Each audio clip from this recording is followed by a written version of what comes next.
भारत, सिक्किम, नेपाल।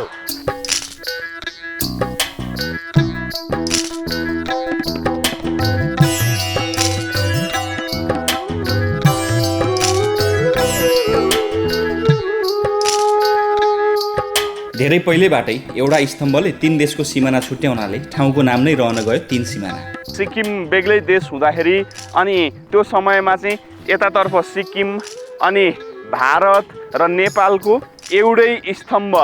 तीन सिमानाको नेपाली तर्फको भूमिबाट देखिन्छ कञ्चनजङ्घा सहितको यस्तो दृश्य। यहाँबाट दृश्यको मजा लिन भारततर्फबाट युरोपियन पर्यटकहरूको घुइँचो हुन्छ। उतै बसी उतैबाट फर्कन्छन्। भारतीय भूभाग हुँदै भारतीय पर्यटकहरू अत्यधिक मात्रामा आउने गर्छन्। ठाउँ यति सुन्दर छ बयान गर्नै सकिँदैन। सूर्योदयको दृश्य सबैभन्दा उत्तम यहीँबाट देखिन्छ भने विदेशीले नै मान्ने गर्छन्। आज हामी पाँचथर फालेलुङको यस्तो स्थान पुग्दैछौँ।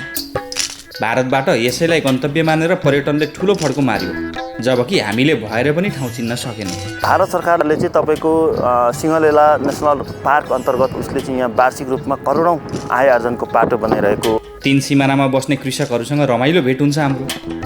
उता जान त दिनु भएन नि, यसो सिमाना क्षेत्रमा मात्रै चर्ने हो। उताको भित्रै जङ्गल चाहिँ छिर्न दिनु भएन। तीन सिमाना पुग्नु अघि फालेलुङका रमणीय स्थानहरू चार्नेछौँ। नदीनाला झरना घुम्नेछौँ। डाँडापाखा चहारी गाउँ बस्तीहरू मजाले घुम्नेछौँ। फालेलुङको फालुट या तीन सिमाना कसरी पुग्ने त मार्गको जानकारी पनि दिनेछौँ। हाम्रो मूल गन्तव्य देखाउन प्रयास गरेको रोचक स्थान भिडियोको अन्त्यमा पर्नेछ। कृपया केही समय छुट्याएर हामी साथै रहनुहोला है त।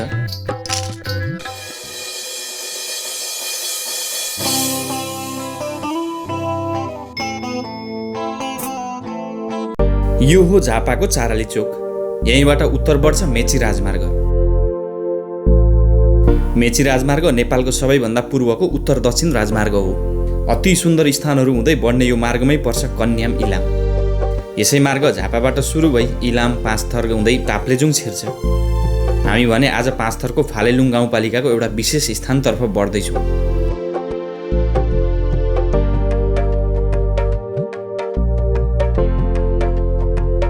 झापाबाट इलाम सम्पूर्ण रूपमा छिचोलेर हामी फिदिम बजार आइपुग्यौँ। यहाँसम्म सम्पूर्ण रूपमा कालो पत्रे गजब मार्ग छ।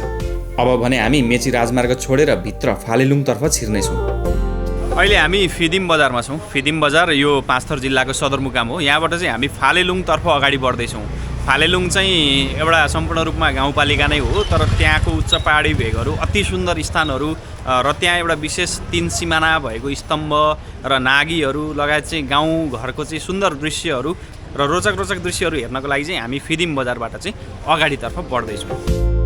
फिदिमको मालपोत कार्यालय छेउबाट फालेलुङ जाने मार्ग छुट्दो रहेछ। अब सुरु भयो हाम्रो रोचक यात्रा। यो मार्ग हाम्रो निम्ति नयाँ हो।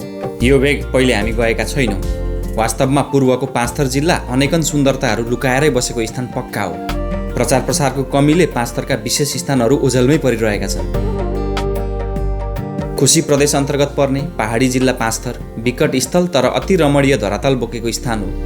पाँचथर पल्लो किराँतको नामले पनि प्रसिद्ध छ। विशेष गरी लिम्बू सभ्यता र संस्कृतिले भरिभराउ पाँचथरमा पर्यटनको प्रचुर सम्भावना छ। पान्थरथुम शब्दबाट अप्रवंश भई यस जिल्लाको नाम पाँचथर रहन गएको मानिन्छ। पान्थरु अर्थात् सहमति र थुमको अर्थ स्थान। सन् 550 थाकाकै आलेखहरूमा पान्थर शब्द प्रयोग भएको इतिहास भेटिन्छ। अर्थात् धेरै पहिलेबाटै पाँचथरको अस्तित्व थियो। हामी हाल फिदिम नगरपालिका हुँदै यात्रा गर्दैछौँ। पुग्नु पर्ने हो फालेलुङ गाउँपालिका। करिब 40 किलोमिटरको यात्रा आज फिदिमबाट। प्राय मार्ग कालोपत्रे भइसकेको अवस्था रहेछ। बीचमा ससाना बजार क्षेत्रहरू भेटिन्छन्। पूर्वी पहाडी घरहरू चिटिक्क सजिएका छन्। यतातिरका स्थानहरूको नाममा प्राय भन्ज्याङ जोडिएको पाइयो। यो पुल भन्ज्याङ, आकाशे भन्ज्याङ इत्यादि बजार क्षेत्र हुँदै यात्रा बढ्ने रहेछ।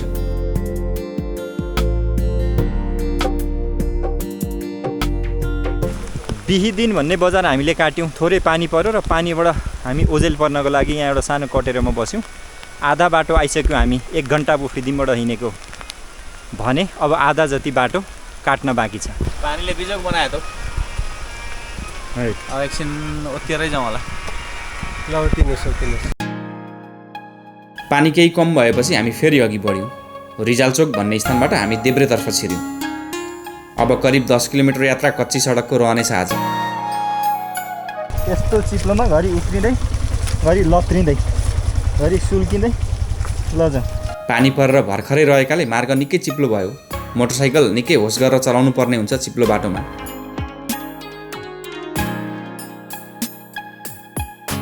एकदम ध्यान पुर्याएर आउँछ।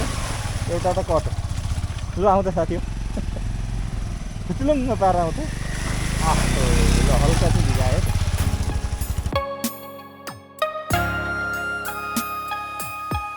बाटो त्यहाँबाट गएर तल तलबाट बाङ्गिएर यताबाट गएर तपाईँको चाहिँ पर पुगेर त्यहाँबाट डाइभर्सन रहेछ, त्यहाँबाट तर्नुपर्ने। यो हेवा खोला केही अघि मात्र यसमा बाढी आएर वितण्ड मचाएको थियो। पुलपुलेसा, घर संरचना र मानवीय क्षति ठुलै भयो हेवाको क्रोधका कारण। हेवा तर र उकालो चढेपछि भेटियो सखरखण्डे भन्ज्याङ। सखरखण्डे या सरखण्डे भन्ज्याङ यो भेगको एउटा प्रमुख बजार क्षेत्र पनि रहेछ। सखरखण्डे भन्ज्याङबाट पनि केही उकालो चढियो फालेलुङ गाउँपालिकाको कार्यालयतर्फ। यो स्थान हो थकेपुङ, फालेलुङ गाउँपालिकाको केन्द्र, नवविकसित बजार क्षेत्र। हामीलाई फिदिमबाट यस स्थान आइपुग्नको लागि 2.5 घन्टा जसो लाग्यो। यो स्थानलाई थकेपुङ भनिन्छ। यो फालेलुङ गाउँपालिकाको केन्द्र पनि हो। यसै हेर्दा चाहिँ एउटा सहरकै रूपमा चाहिँ लिन सकिन्छ यो स्थानलाई। ठुलो क्षेत्रमा फैलिएको धेरैवटा घरहरू भएको र आकर्षक घरहरूको चाहिँ नमुना यहाँनिर देख्न सकिन्छ। अब हामी यो क्षेत्रमा बसेर यहाँ वरिपरिका चाहिँ धेरै पर्यटकीय लगायत धेरै रोचक ठाउँहरू चाहिँ हामी जाने प्रयास गर्दैछौँ। पुरानो थोक्लिम्बा गाउँको नयाँ नाम थकेपुङ रहन गएको बुझियो। पहिलेको एउटा सामान्य गाउँ थोक्लिम्बा बिस्तारै आधुनिकीकरण हुँदै गयो र हाल नाम पनि नयाँ पायो। केही वर्ष अघि जब फालेलुङ गाउँपालिका कार्यालय यस स्थानमा आयो, बिस्तारै थकेपुङले गाउँबाट बजारको स्वरूप पाउँदै गयो। हालको थकेपुङ बजारमा खाने बस्ने सुविधा सम्पन्न होटलहरूको व्यवस्था पनि रहेको रहेछ। थोक्लिम्बा भन्थ्यो, हाल थकेपुङ भन्ने गाउँ हो। पहिलो चाहिँ यस गाउँलाई थोक्लिम्बा भनेर नामाकरण गरिन्थ्यो। यसलाई चाहिँ थकेपुङ भन्ने गरिएको छ। प्राचीन कालमा चाहिँ लिम्बू जातिको थोक्लिहाङहरू चाहिँ बसोबास गर्थ्यो यो ठाउँमा। थोक्लिहाङ शब्दले चाहिँ अपभ्रंश भएर आएर चाहिँ थकेपुङ हुन पुगेको भन्ने हाम्रो ठम्मै छ। थकेपुङमा जम्मा हामी लगभग 116 घर छौँ। लिम्बूहरूको जति पनि रीतिरिवाजहरू छ किराँतीहरूको तिनीहरू मान्छौँ। मात्र दशक अघिसम्मको विकट स्थानमा पर्ने यो भेगमा हाल सुविधाहरू थपिँदै गएको छ। यातायात, सञ्चार, स्वास्थ्य लगायतका क्षेत्रमा प्रगति भएको छ र थकेपुङ गाउँबाट बिस्तारै सहरीकरणतर्फ अग्रसर हुँदै गएको देख्न पनि सकिन्छ। पहिलेको थोक्लिम्बा र हालको थकेपुङमा फरक पनि अवश्य आएको बताउनुहुन्छ स्थानीयवासी। धेरै नै भिन्नता आइसकेको छ। अगाडि भनेको यो गाउँ अत्यन्तै विकट ठाउँ हो। निर्वाचन पश्चात यस गाउँमा फालेलुङ गाउँपालिकाको कार्यालय स्थापना भयो। त्यस पश्चात धेरै नै यहाँ विकासहरू भएको छ। भौतिक संरचनाहरू निर्माण भएको छ। यहाँ सडकको कुराहरू राम्रै भइराखेको छ। थकेपुङका घरहरू आकर्षक छन्। प्राय जस्ताले बनेका नयाँ घरहरू रङ्गिन देखिन्छन्। नयाँ गाउँपालिका भवन निर्माणाधीन छ। कार्यालय त्यहाँ सरेको छैन। हाल यिनै घरहरूमा सञ्चालित छ गाउँपालिकाको कार्यहरू।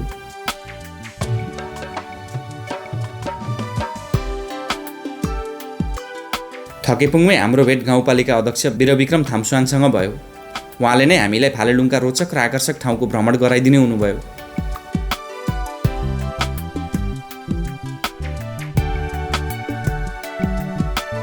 थकेपुङमा हामी एक रात बस्यौँ। यहाँ वरिपरिको चाहिँ गाउँ घुम्यौँ। अब भने हामी यहाँबाट चाहिँ विभिन्न चाहिँ छाँगा, छहरा, झरना अनि प्राकृतिक स्थलहरू, नागीहरू पार गर्दै 3 सिमाना फालुट लगायतको चाहिँ अझै त्यहाँ पोखरीहरू भएको स्थानहरू छ अरे। अत्यन्त सुन्दर, धेरै उचाइमा रहेको लेकको क्षेत्रहरूतर्फ अगाडि बढ्ने जमर्कोमा छौँ।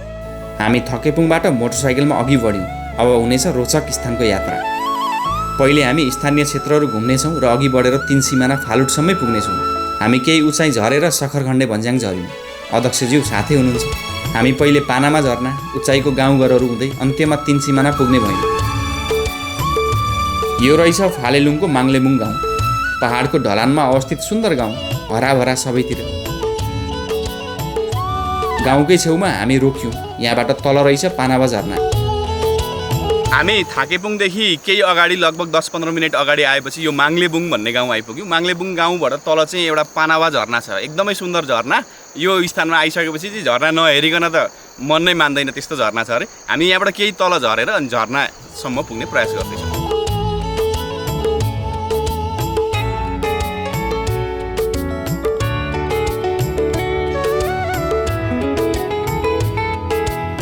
हामी मोटर बाटो छोडेर करिब 5 मिनट जसो चाहिँ तल झऱ्यौँ अनि यो पुल भेट्यो र पछाडिपट्टि चाहिँ अत्यधिक मनोरम साह्रै सुन्दर झरना छ, पनावा झरना।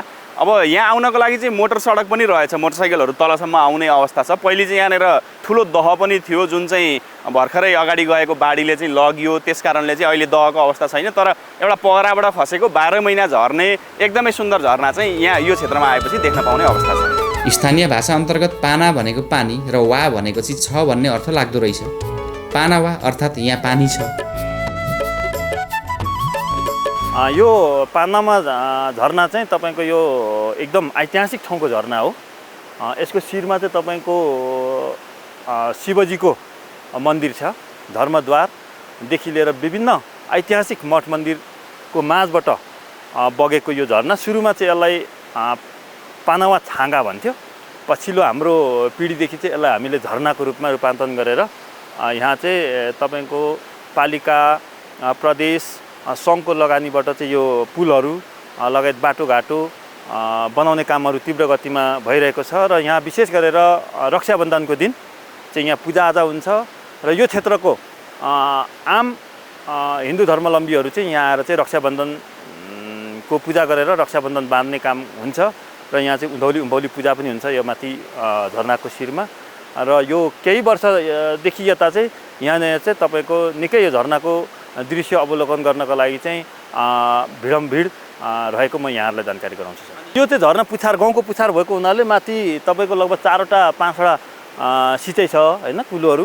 अहिले चाहिँ अब कृषकहरूले पनि यहाँ चाहिँ आन्तरिक पर्यटनलाई व्यवस्थापन गर्नको लागि र पर्यटनहरूलाई चाहिँ मनोरम दिनको लागि दिनमा चाहिँ पानी छोड्ने र बेलुकी चाहिँ सिँचाइमा युज गर्ने एक खालको तयारी गरेर त्यही तरिकाले पनि काम गरिरहेका छन्। हामी झरनाबाट फर्केर अझ उचाइ चढ्यौँ।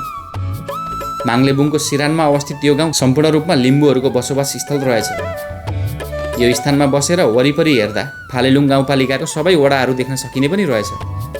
अर्थात् फालेलुङ सम्पूर्ण रूपमा निहाल्न सकिने स्थानमा आएर हामी वरपरको दृश्य हेर्नेछौँ। अब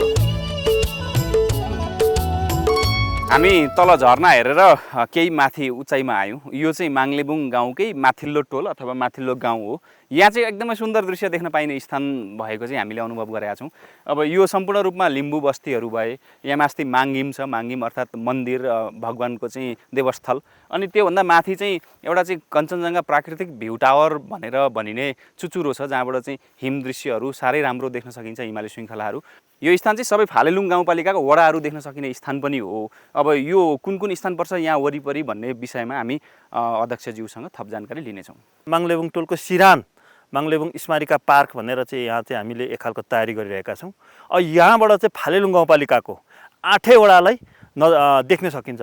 जस्तै वार्ड नम्बर 1 यो पल्लो छ जुन त्यो रातो मन्दिर भएको डाँडालाई वार्ड नम्बर 1 भन्छ। त्यसबाट यता यो देखिने ठुलो डाँडा वार्ड नम्बर 2 हो र यो भूभागलाई वार्ड नम्बर 3 को भूभाग भन्छ। यहाँ गाउँपालिका पर्छ र यो चाहिँ वार्ड नम्बर 3 र यता गएपछि हामीले वार्ड नम्बर 4 यही पारी देखिने सबै वार्ड नम्बर 5 पर्छ यो एरिया। त्यसपछि पारिपट्टिको भित्तालाई वार्ड नम्बर 6 भनिन्छ। ठ्याक्कै वार्ड नम्बर 6 को भूभागहरू पनि देखिन्छ। वार्ड नम्बर 7 त्यसपछि र अन्तिमको चाहिँ वार्ड नम्बर 8। माङ्लेबुङ गाउँको सबैभन्दा माथि माङ्गिम छ। माङ अर्थात् देउता र हिम अर्थात् वासस्थान। माङ्गिम सुन्दर देखिन्छ। यसभन्दा पारी बिस्तारै गाउँहरू पातलिँदै गएको देख्न सकिन्छ। फालेलुङ विविधतामय स्थल पायौँ हामीले। यहाँको हरित वातावरण, तहगत डाँडाका गाउँ बस्तीहरू निकै रोचक देखिन्छन्। फालेलुङमै गर्मी स्थानदेखि अत्यन्त चिसो स्थल पनि पर्छ, किनकि यहाँ उचाइमा पनि विविधता छ। फालेलुङका यी त तल्लो क्षेत्र भए, उच्च पहाडी क्षेत्रहरू निकै रोचक छन् फालेलुङका। हामी अब अघि बढ्यौँ तिनै उच्च पहाडी क्षेत्रहरूमध्ये एक स्थान फालुट या 3 सिमानातर्फ। यहाँसम्म भिडियो हेरिरहनु भएको छ भने अब चाहिँ नछोड्नुहोस् है हेर्न। निकै अचम्मको ऐतिहासिक र भूगोलमा पनि पृथक स्थानहरू जाँदैछौँ हामी। मोटरसाइकलमै अघि बढ्यौँ, तर माथिसम्मै 4 पाङ्ग्रे पनि पुग्दो रहेछ। फालेलुङ गाउँपालिकाको र जिल्ला सदरमुकामबाट आएको प्रहरीको गाडी हामीभन्दा अघि गइसक्यो। गाउँपालिकाले बाटोको सर्वेक्षण र सशस्त्र प्रहरीको सीमा अनुगमन पनि हुने रहेछ फालुटमा।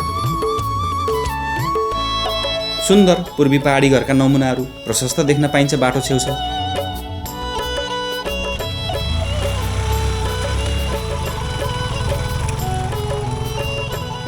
मौसम पनि सफा, घमाइलो दिन छ आज। असोज महिनामा हाल पानी भने परिरहेको छ। हिजो पनि पानी पर्यो। बर्खाको समयमा पनि मोटर गुड्न सक्ने गाडीको मार्ग छ। नीलो आकाशमुनि हरियो वनस्पति, प्राकृतिक रङ संयोजन अलौकिक देखिन्छ। बाटोले क्रमशः उचाइ चढाउँदै लग्यो। चिसो बिस्तारै बढेको आभास हुँदैछ। हुन त हामी 35-3600 मिटरमा पुग्छौँ आजै। हिउँले पुरै ढाक्छ त्यो स्थान हिउँमा।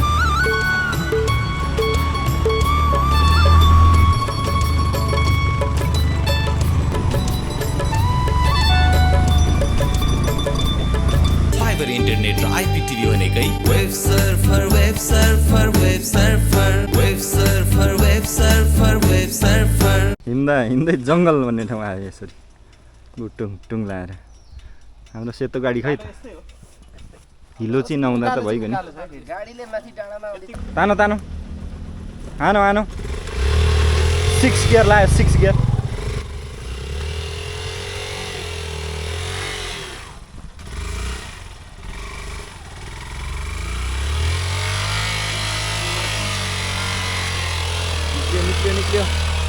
निक्ल्यो।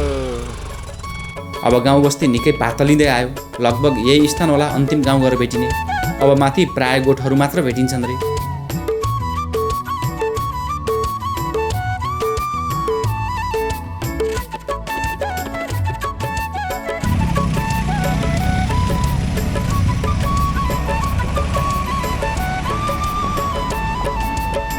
हामी निकै माथि चढिसक्यौँ। 3000 मिटर नागियो। मोटरसाइकलले फरक आवाज निकाल्न थालिसक्यो।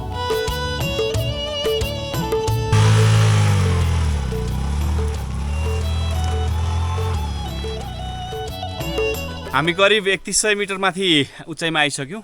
यहाँ चाहिँ अब बाइकले तान्न मुस्किल पर्ने अवस्था आउँदैछ। यहाँ अक्सिजन लेभल तलको हेरी अक्सिजन लेभल कम्ती भएको कारणले गर्दाखेरि बाइक भुटभुट गर्ने अनि यसको सबैभन्दा बेसी शक्ति दिँदा पनि एक नम्बरमा पनि नतान्ने अवस्था छ। बेग्लै आवाज पनि इन्जिनको आइरहेछ। सायद हामी अब यहाँबाट पुग्न चाहिँ लाग्यौँ। करिब त्यस्तै 500 मिटर अझै थप उचाइ चाहिँ उक्लिनुपर्ने अवस्था छ। वास्तवमा इन्जिन चल्न भित्र आगो बल्नुपर्ने रहेछ।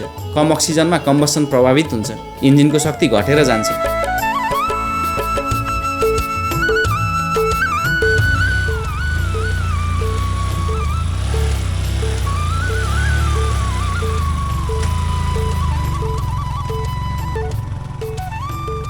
अब निकैको माथि आउँदै 3 सिमानाको ठ्याक्कै नजिक आइपुग्छ।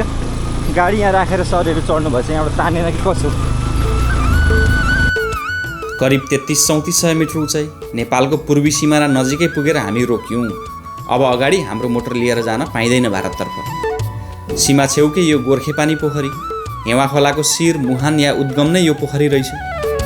गोर्खेपानी पोखरी छेउैमा हाम्रोतर्फ बिओपी छ, बोर्डर आउटपोस्ट। बिओपीले सीमामा सुरक्षा प्रदान गरी बसेको पाइयो। साथीहरू अघि आइपुगी चिया खान थाल्नु भयो नि त। यो चाहिँ गोर्खेपानी 3 सिमाना नेपालको अन्तिम बोर्डर है। ल ठिक छ। बिओपी छेउकै अर्को यो भवन या घरतर्फ बढेर हेरौँ के रहेछ यो। फालेलुङकै यो फालुट क्षेत्रको 3 सिमाना क्षेत्रको चाहिँ यो सशस्त्र क्याम्प नजिकै यो बिओपी नजिकै चाहिँ यो उच्चतम भागमा यहाँको अवस्थित चाहिँ चिज फ्याक्ट्री छ। यहाँ चाहिँ अब चौरीको दुधबाट चाहिँ चिज बनिँदै गरेको दृश्यहरूभित्र देख्न सकिन्छ। धेरै मात्रामा दुध उत्पादन हुन्छ र त्यो दुधलाई चाहिँ प्रशोधन गरेर यहीबाट चाहिँ चिज बनाउने कार्य चाहिँ भइरहेको अवस्था छ।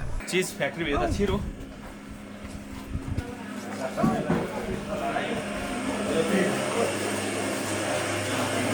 यताबाट यो त म्यानुअलको रहेछ त नि बिजुली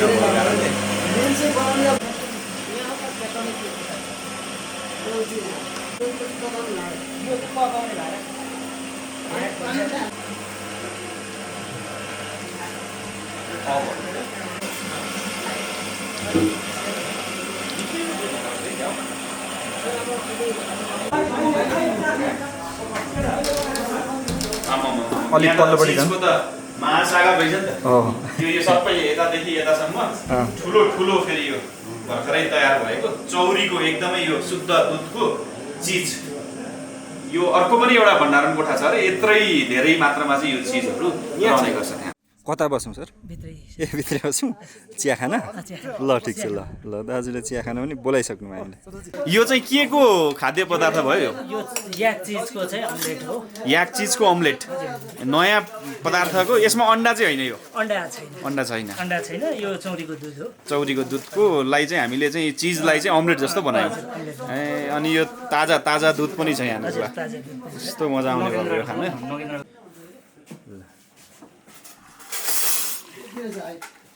कति मिठो छ भने यो चौरीको दुध एकदमै बाक्लो एकदमै प्राङ्गारिक के भन्छ यसलाई अब यो चोखो दुध यहाँको यो जडीबुटी चरेका चौरीहरूको यसै पनि यो दुध त कता कता जडीबुटी नै दबाई पनि औषधि पनि हुने गर्छ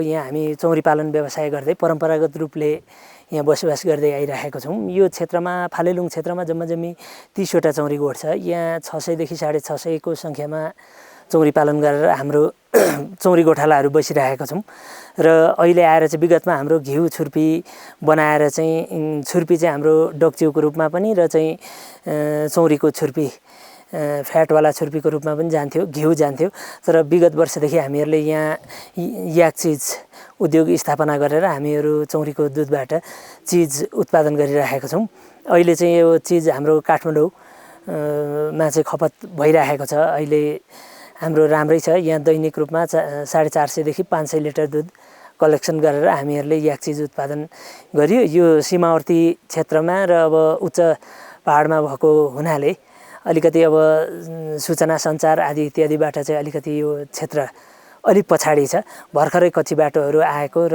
अब पूर्वाधार विकास हुँदै गरेको गर्दाखेरि अब चाहिँ अलिक सहज हुँदै जान्छ कि भन्ने लागिरहेको छ यसै स्थान अर्थात् 10 गजामा नेपाल र भारततर्फका प्रहरी अधिकारीहरूको सानो मिटिङ चल्यो विशेष गरी आपसी समझदारी गरी सीमा रक्षा गर्ने र आजै जोइन्ट पेट्रोलिङ गर्ने निर्णय भयो स्थानीय बासिन्दा या गोठ सञ्चालकलाई अनाहक रूपमा दुःख नदिन हाम्रो तर्फबाट अनुरोध भयो अब हामी थप उचाइतर्फ बढ्यौँ 10 गजा नजिकको क्षेत्रहरू निहाल्दै अघि बढियो स्थानीय चौरी कृषक दाजु हामी साथै हुनुहुन्छ बिओपीका प्रहरी मित्रहरू र गाउँपालिकाको टोली साथै हुनुहुन्छ यो माथि देखिएको टावर वन कार्यालय र होटल भारततर्फै पर्दो रहेछ हामी करिब 3400 मिटर उचाइको हाराहारीमा छौँ यो स्थानलाई फालुट भनिन्छ वास्तवमा यो एउटा ठुलो नागी या पाटन रहेछ पारी भारततर्फ ठुलो जङ्गल छ त्यो भारतको सिङ्गलिला नेसनल पार्क रहेछ हामी लगभग 10 गजा क्षेत्र भएरै बढ्दैछौँ भारततर्फबाट ढुङ्गाले सोलिङ गरेको ब्रिटिसको पालामै बनेको मोटर बाटो देखिन्छ यो स्थानसम्म पुरानो प्रकारको ल्यान्ड रोभर गाडी चल्छ भारततर्फबाट पर्यटकहरू धेरै मात्रामा आउँछन् यो क्षेत्रमा नजिकका क्षेत्रबाट मात्र होइन दक्षिण भारतदेखिकै पर्यटक युरोपियन पर्यटकहरू भारतको बाटो हुँदै यो भेगमा आइपुग्छन् यहाँ ठाउँ गजब छ ठुलो चौर जता घुमे पनि हुने योभन्दा अझ उचाइमा चाहिँ 3 सिमाना छ अहिले मौसम बिग्रदै आयो भोलि बिहान हामी माथि चढ्ने भइयो यो चाहिँ भारततर्फको होटल धेरै पुरानो ब्रिटिसको पालामा बनेको होटल भनेर पनि सुनियो वास्तविकता थाहा भएन सायद यो सिक्किम या वेस्ट बङ्गालमा पर्छ फालुटको यता हाम्रो नेपालतर्फको गोठ स्टे यहाँनिर धेरैवटाको सङ्ख्यामा नेपालतर्फ गोठ देखिँदैछ आज हामी नेपालतर्फको गोठ स्टेमा बस्ने भयौँ दिनको समय अझ बाँकी रहेकोले तलै घुम्छौँ आज 3 सिमाना चाहिँ भोलि बिहान मात्र पुग्नेछौँ हामी यसै घुमिराख्दा नेपाली गोठका कृषकहरू भेटिनुभयो 10 गजा छेउमै उहाँ हामीसँग रेला गर्दै जिस्किँदै आउनुभयो एकछिन गफ गरौँ उहाँहरूसँग हामी अहिले फालेलुङको यो फालुट क्षेत्र जसलाई 3 सिमाना पनि भनिन्छ त्यसको लगभग यो सीमावर्ती क्षेत्रमै छौँ अब ठ्याक्कै मलाई स्पेसिफिक थाहा भएन हामी अहिले नेपालको भूमिमा छौँ लगभग 10 गजा क्षेत्र नै हो यो जबकि यो पारीको भित्ता जुन छ त्यो चाहिँ भारत हो भन्ने सुनेका छौँ अब यो ठ्याक्कै यो सीमावर्ती क्षेत्रमा चाहिँ दाजु पदमप्रसाद रिजाल भेटिनु भएको छ उहाँ चाहिँ कृषक हो होइन उहाँको चाहिँ कतिवटा गाईहरू छन् तपाईँको गाई देखेको थिएँ मैले अघि कतिवटा 15वटा छन् गाईहरू अनि यहाँ चाहिँ कता कता चराउनुहुन्छ नेपालमा चराउनुहुन्छ कि भारतमा चराउनुहुन्छ हामी त अब सीमामा बसेका छौँ यताउतै चर्छ चर्नु त ए अनि यता भारत र नेपालका गाईहरू चाहिँ युद्ध गर्दैनन् मिलेरै चर्छन् अनि यो क्षेत्रमा चाहिँ भारततर्फ चाहिँ के अरे यो राष्ट्रिय निकुञ्ज छ भन्ने सुन्यो होइन उता जाँदाखेरि चाहिँ कुनै फाइनहरू लगाउने त्यस्तो अप्ठ्यारो पार्ने उता जान त दिनु भएन नि यसो सिमाना क्षेत्रमा मात्रै चर्ने हो उताको 10 गजाभित्रै जङ्गल चाहिँ छिर्न दिनु भएन जे होस् बसोबास कहाँनिर छ हजुर बसोबास नेपालमै हो यतै कतिको पर्यटकहरू आउँछन् नेपालबाट र भारतबाट तुलना गर्दाखेरि कताबाट बेसी हुन्छन् भारतबाटै अलि बेसी आउने गर्छन् देख्छौँ हामी होइन हेराइमा चाहिँ अब नेपालबाट अलिक कमै हुन्छ भारतका अर्का मित्र घोडा लिएर आउनुभयो तर उहाँले हामीसँग संवाद गर्न मान्नु भएन यो यता यो नेपालको भूभाग घाम लागिरहेछ यता इन्डियाको भूभाग यी पानी परिरहेछ झ्याप्पै यसरी जिन्दगीमा छाता ओढेर घुमिँदैछ बोर्डरमा 3 सिमानामा लु कता हो भने कता यता घाम लागेछ नेपालतिर होइन यता भारततिर पानी पर्दैछ अचम्म छ यो चाहिँ नेपाल भारत आज साँझसम्म मौसम बिग्रिएकोले हामी गोठिस्टे छेउमै बसेर दिन कटायौँ नेपालतर्फ अर्थात् पश्चिम हेर्दा सुनौलो देखियो सूर्यास्तको दृश्य गजब लाग्यो निकै बेर यो दृश्य नै हेरिराख्यौँ हामी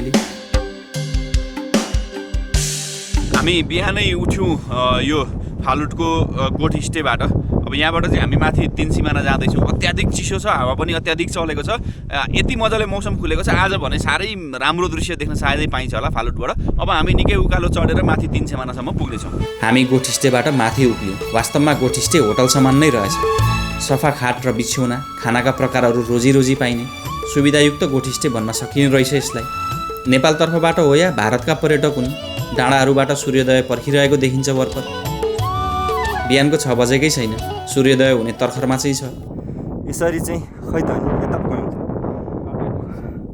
यहाँबाट यो ढुङ्गाको चेपबाट अब हामीले हाम्रो हिमालहरू देख्न थाल्यौँ पर अब यो त कञ्चनजङ्घै हो नि पूर्व सुनौलो भएर आयो सूर्योदय हुँदाहुँदै माथि पुग्न पाए हुन्थ्यो धरतीमा घाम झरिसकेको छैन अँध्यारो नै छ भुइँ हामीभन्दा पश्चिम उत्तरका हिमाल सायद मकालु र सगरमाथा रेन्ज हुने हिमालमा घाम परिसकेछ हामी उचाइ चढ्दै घाम निस्क्यो तलबाट घामभन्दा हामी माथि भएको महसुस भयो वास्तवमा हामी केही ढिलो भएछौँ सायद 15-20 मिनट ढिलो माथिबाट सूर्योदय हेर्न नपाइने भयो आज जे होस् मौसम खुलेकै छ दृश्यहरू राम्रो पक्का देखिनेछ 3 सिमानाबाट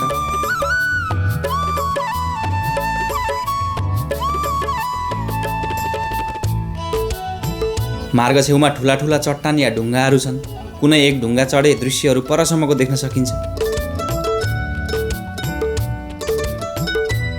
हामी नेपालतर्फको पदमार्ग भएर माथि चढ्दैछौँ भारतको त्यो होटलतर्फबाट माथि चढ्ने मार्ग उतैतर्फबाट छ उनीहरूको होटल या त्यो भूभाग गहिरोमा पर्छ दृश्य हेर्नलाई उनीहरू पनि माथि चढ्नुपर्छ अर्थात् नेपालतर्फको डाँडाबाट चाहिँ दृश्यहरू मजाले देखिने अवस्था रहेछ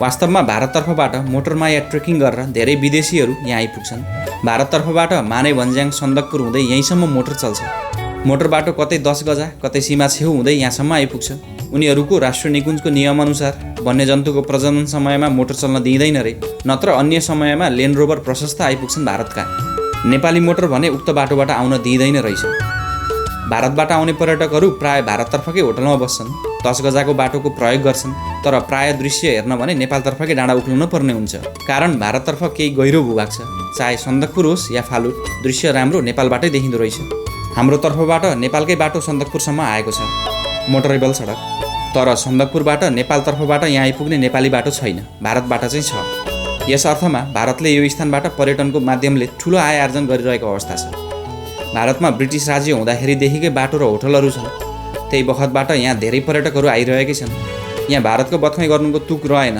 उताबाट वैधानिक रूपमा त्यो गर्न पाइयो नै कमजोरी हाम्रो हो हामीले पर्यटनका पूर्वाधार बनाउन सकेनौँ मात्र नेपालतर्फबाट सीमावर्ती सडक यहाँ आइपुग्ने हो भने बिस्तारै हाम्रो पर्यटन फस्टाउने कुरामा दुई मत छैन ठाउँ वास्तवमै सुन्दर छ जो कोहीको मन हर्न सक्छ यस्तो दृश्यले अझ उचाइबाट कञ्चनजङ्घा सहितको दृश्य देखिन्छ हामी माथि पुग्न आतुर छौँ ल कस्तो ठाउँ आइपुग्यौँ आमामा यो कुन हिमाल हो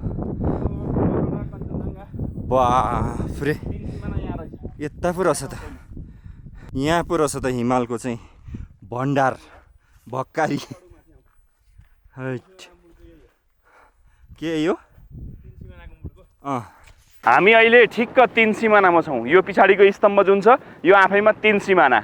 अब यसको इतिहास चाहिँ लामो र रोचक पनि छ। यो स्तम्भ जुन छ यो चाहिँ सिक्किम बेग्लै देश हुँदाखेरि अनि त्यो समयमा चाहिँ यतातर्फ सिक्किम अनि भारत र नेपालको एउटै स्तम्भ जुन चाहिँ सीमा छुट्याउने स्तम्भ जसलाई चाहिँ 3 सिमाना भनिन्छ। फालुटको यो स्थानको नाम नै 3 सिमाना हो र त्यो 3 सिमानालाई चरितार्थ गर्ने स्तम्भ पनि यही हो।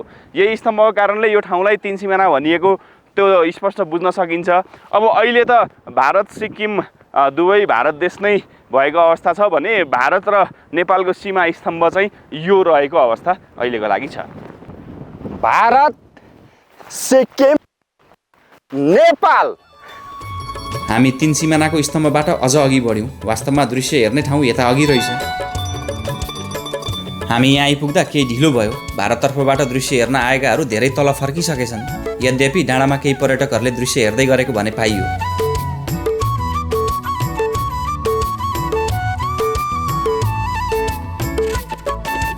हाम्रो नेपालतर्फ माने छ।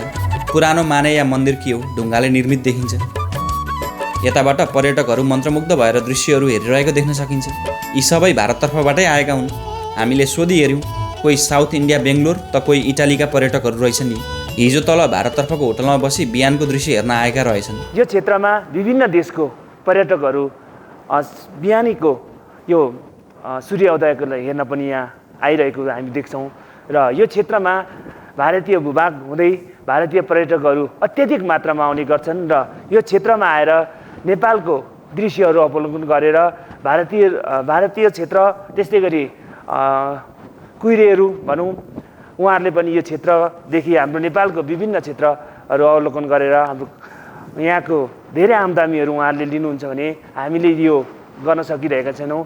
हुन त हामीले यो क्षेत्रमा आइपुग्नको लागि इलामको सन्दकपुर हुँदै चाराते नेपाली टार 3 सिमाना यहाँदेखि हुँदै यो च्याङथापुको चिवा भन्ज्याङ र पाथिभरासम्म जाने हाम्रो एउटा पैदल मार्ग निर्माण नभएको कारणले गर्दा पनि हामी पछाडि परिरहेका छौँ र यो विकासको पूर्वाधार अथवा यो पैदल मार्गलाई हामीले समयमा नै र चाँडै नै निर्माण गर्न सक्यो भने र हाम्रो यो नेपाली भूभागको बाटो हामी हिँडेर यो क्षेत्रको दृश्य अवलोकन गर्न हामीले विदेशी पर्यटकहरू यहाँ भित्राउन सक्यौँ भने हामी यहाँ आमदामी गर्न सक्छौँ र यो क्षेत्रको लागि विकास निर्माण गर्नको लागि हाम्रो स्थानीय सरकार, प्रदेश सरकार र सङ्घीय सरकारले समयमा नै ध्यान पुर्याइदिनु हुनेछ भन्ने आशा पनि व्यक्त गरेको छौँ र यो क्षेत्रको लागि यो 3 सिमाना क्षेत्रमा आएर यहाँदेखि दृश्य अवलोकन गर्दाखेरि यहाँ धेरै कुराहरूको कमी कमजोरी पनि हामी देखिरहेका छौँ र हामीले एउटा बस्नको लागि यो आवास अथवा ओत्तिनको लागि हावा पनि आउँदाखेरि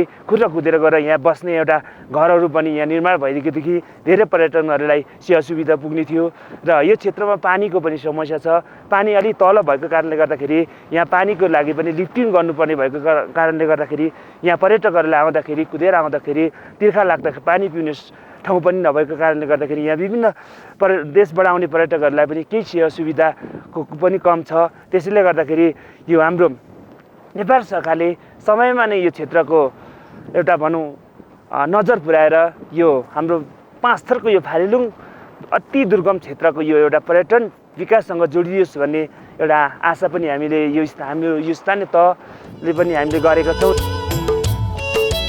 ठुलो घाँसे मैदानमा घोडाहरू प्रशस्त चर्छन्। हाल गर्मी याम छ। हिउँदमा त यो भेगमा सबै हिउँले ढाक्छ रे।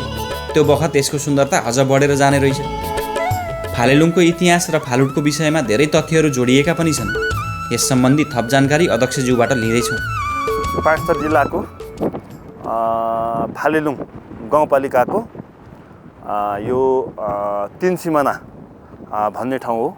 यहाँबाट चाहिँ नेपालको तेस्रो अग्लो हिमाल कञ्चनजङ्घा, कुम्भकर्ण लगायत यहाँबाट नेपाल, भारत, सिक्किमको विभिन्न ठाउँहरू चाहिँ देख्न सकिन्छ।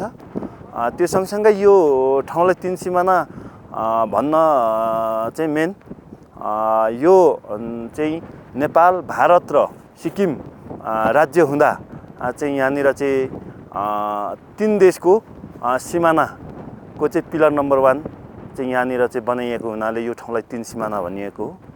सँगसँगै यो 3 सिमाना फालेलुङ एरियामा पर्छ र यो फालेलुङ लाई चाहिँ ब्रिटिसहरूले चाहिँ अलिकति बोल्न उच्चारण गर्न नजान्दा फालुट भन्ने पनि गर्छ र धेरै चाहिँ फालुट पनि भन्छ, तर अहिलेलाई चाहिँ यो क्षेत्रलाई फालेलुङ नै भन्छ र विशेष गरेर यो फालेलुङ कै नामबाट हाम्रो गाउँपालिकाको नाम पनि रहेको छ फालेलुङ गाउँपालिका र फालेलुङ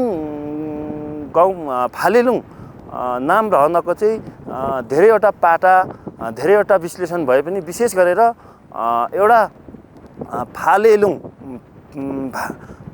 फालेलुङ भन्ने एउटा भाले जस्तो भोको ढुङ्गा अर्को चाहिँ अत्याधिक धेरै यो ठाउँमा रहेको हुँदा यो ठाउँलाई फालेलुङ भन्ने एक तर्क छ भने अर्को यहाँ चाहिँ कुभाग भन्छ लिम्बू भाषाबाट चाहिँ तह चाहिँ जोडिँदै बसेको ढुङ्गाहरू रहेको हुँदा चाहिँ यो ठाउँलाई चाहिँ फालेलुङ भनेर चाहिँ नामाकरण रहेको भन्ने कुरा बुझिएको छ।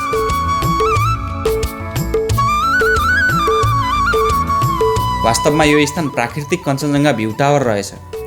यहाँ कुनै कृत्रिम टावर चाहिँदैन, यसै वरपर हेर्दा चारैतिरको दृश्यको मजा लिन पाइन्छ। उता भारततर्फ सिङ्गलिला नेसनल पार्क छ, वन्यजीवन सुरक्षित छ, रेड पाण्डा लगायतका दुर्लभ वन्यजन्तु पाइन्छन्।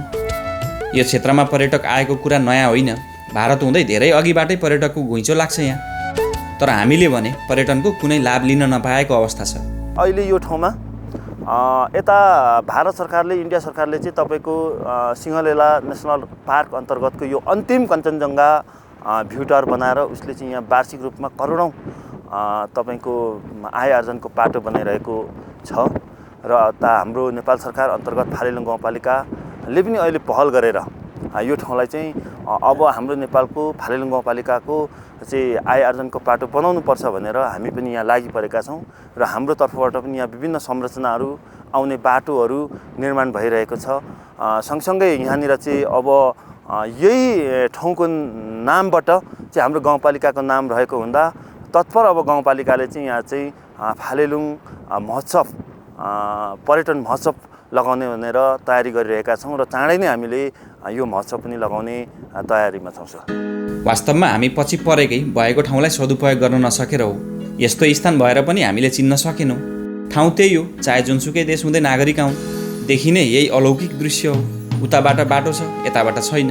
उता सुविधा सम्पन्न होटल पहिलेबाटै छन्, हाम्रोतर्फ भर्खर होटल या गोठिस्टे खुल्दैछन्।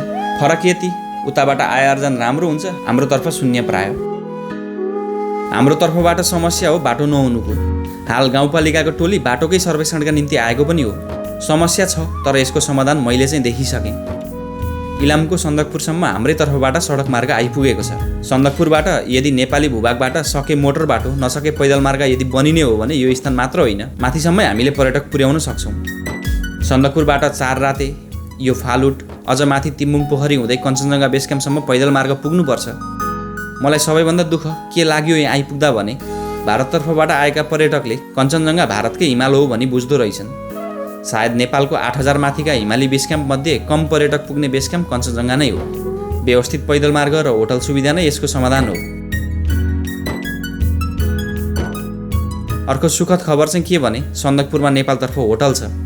बीचको 4 रातेमा नेपालतर्फ नै होटल छ। यहाँ पनि हाम्रो तर्फै होटल छ, तर यी ठाउँ जोड्ने नेपालतर्फबाट व्यवस्थित मार्गै छैन।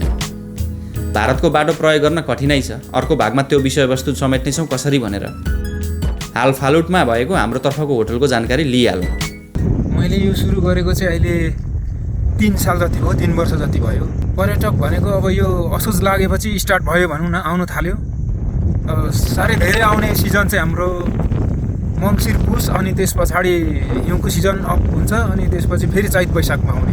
एकैतालमा सुत्नलाई अब मिलाएरै सुताउने हो भने 20-25 जनासम्म अटाउँछ जस्तो अट्छ त्यति चाहिँ। अनि अब खानाको बसेको शुल्कहरू, खाना बसेको अब शुल्क भनेको उता इन्डियापट्टिको केसलाई इन्डियन 1200 रुपियाँ छ खान बस्न प्याकेजको। हाम्रो नेपालपट्टिकोलाई खान बस्न नेपाली 1000 रुपियाँ छ। अब के खानु पाउँछ त्यो सर र भनिदिनु त। अब यसमा खानु पाउने भनेको हाम्रोमा साधारण अब गोट स्टेमा पाउने भनेको दाल भात तरकारी, त्यसभन्दा अब फाल्टे कुरा अब तोङ्बाहरू सिकुटीहरू पनि हुन्छ त्यस्तो। वास्तवमा फालुट निकै सुन्दर छ। यहाँको हिमदृश्य झन् रोचक। ठुलो पाटन या नागीमा घन्टौँ बरालिँदा पनि मन अगाउँदैन। हाल फालेलुङ गाउँपालिका तर्फबाट सडक छ, अर्थात् हिजो हामी आएकै मार्ग भएर मोटरसाइकल या 4 व्हिल गाडी यहाँसम्म आउन सक्छ। यहाँ आइपुग्दा खाने बस्ने होटलको समस्या पर्दैन। सुलभ दरमा सफा गोठ स्टेसन, होटल बराबरकै सुविधा पाइँदो रहेछ। हामीले भारतको बाटो प्रयोग गर्न पाउँदैनौँ सायद, त्यही भएर तलै फर्की भोलि हामी अर्को रोचक स्थान 4 रातै पुग्नेछौँ। कृपया हाम्रो पुरुगुलु च्यानल अहिले नै सब्सक्राइब गरिहाल्नु है त। आजलाई चाहिँ सम्पूर्ण टिमसहित म सचिन नेउपाने बिदा माग्छु। सबैजनालाई धन्यवाद, नमस्कार। फाइबर इन्टरनेट र आइपिटिभी भनेकै वेबसर्फर।